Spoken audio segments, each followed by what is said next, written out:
Hello people, slightly a different video this evening, a bit of a DIY video. I thought you might find this one useful to a relatively common problem with wooden fence posts, and that's them rotting off at the bottom. So this is applicable to wooden fence posts, wooden gate posts, you get the idea.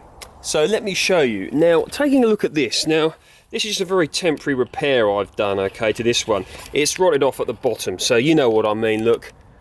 Wibbly wobbly post because the bit of wood below the ground has rotted off and it's just leaving this post stuck up here. Now there's several options you can do.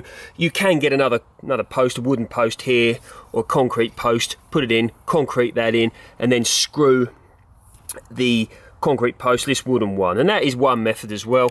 This is just a bodge job here that I've quickly done in order to brace this for the summer. Shouldn't be getting any high winds for this time of year, but I'm going to be replacing this post before the winter comes, certainly, because I don't want it to blow over. So what I'll do is I'll show you a way in which I've replaced posts before in order to stop them rotting off at the bottom.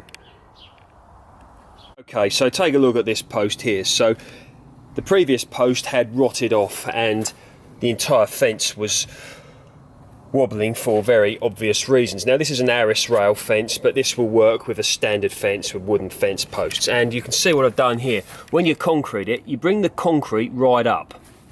Take it right up over, you know, a little bit higher than the ground if you can, or at least at the same level. And what that does, it stops the post being immersed in the soil, which, you know, is guaranteed to get wet, guaranteed to get soggy, and of course all of that wet and sogginess is up against the post, you know, for however many years. Now allegedly these modern day posts, see, these are the tannalized ones, and they've got this sort of stuff in them. If you cut them open, you know, cut the end off one, you can generally see where the where this stuff reaches in. But even so, my opinion is, if you're going to be putting something made of wood in the ground, even if it's guaranteed for years, and even if it's tannalized or even further treated with whatever, you know, it's inevitable that eventually it will rot off. But if you bring the concrete up like this, you know, the water will fall and then it will, you know, fall away, won't it? Especially if you slope it down like that. You get the idea. Now whatever mix you use, some people use, you know, 6 and 1. I have even known of people using 9 and 1, depending on what your whatever your personal favourite is, you know. So 1 of cement and 6 of ballast, or 1 of cement and 9 of ballast. Or nowadays people use that postcrete stuff, don't they? But that's not really what this video is about. So yeah, you get the idea. And what you can do is you can build some shuttering like that, like you would if you're concreting for a shed base or a driveway or whatever. Build some shuttering like that. Got to take this off, and then that will help to keep the concrete in. So a little bit of a nifty tip there. If you look at it like this, look, you can see, although this post was replaced not by myself but somebody else a while ago, it's a good quality post, tannalized, etc, etc, but you can see it is far in the ground, and it's going to have some, you know, good amount of concrete in there, but you've got all that space where which the wood, before it's into the concrete, is going to be up against the wet soil over the years. And in my opinion, you know, if you can raise it up a little bit, it's a very good thing to do. There's not always situations where which this is you know, possible to do. Maybe you've got some sort of sensitive fence situation that you're putting up for someone or for yourself, where the neighbour doesn't want to see any concrete on their side of the border or whatever. So do your research first before you start doing it. But I think if you implement something like this, it will help you. And there's other things you can do, even if you can't bring up the concrete like this, or even indeed if you can treat the post with like wood preservative or something before you put it in, or some sort of what do they call that black stuff?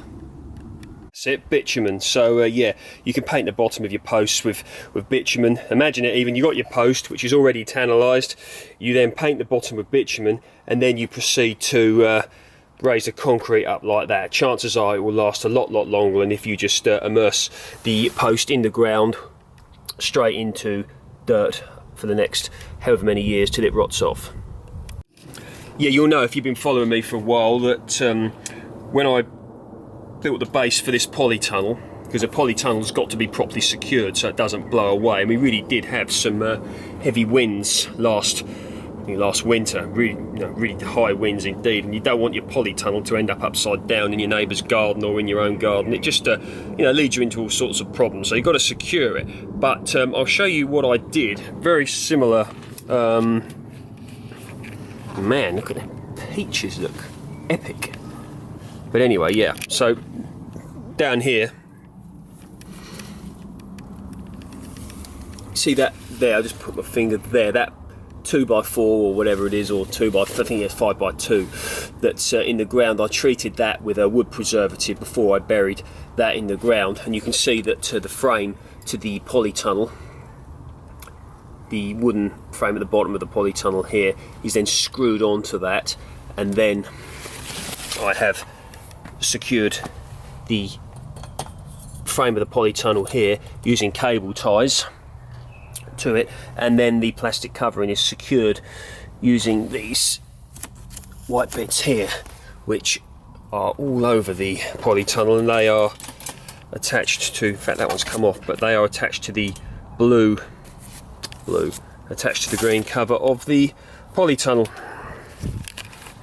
So a few little DIY tips there, just a few things to share. We are still experiencing the heat wave here, and it's really good. Had some great temperatures up to around 30 degrees C, mid to high 20s, which is brilliant, and it's set to carry on for a very long time, so I'm very happy about that. We really could do with some rain though, but apparently in the West Country, in Devon, Cornwall, etc., they're going to be expecting a lot of rain and a lot of thunderstorms. So I imagine we'll be getting some eventually. But things are ripening off fast here, and if you take a look-see, we will not be long until the peaches are ready.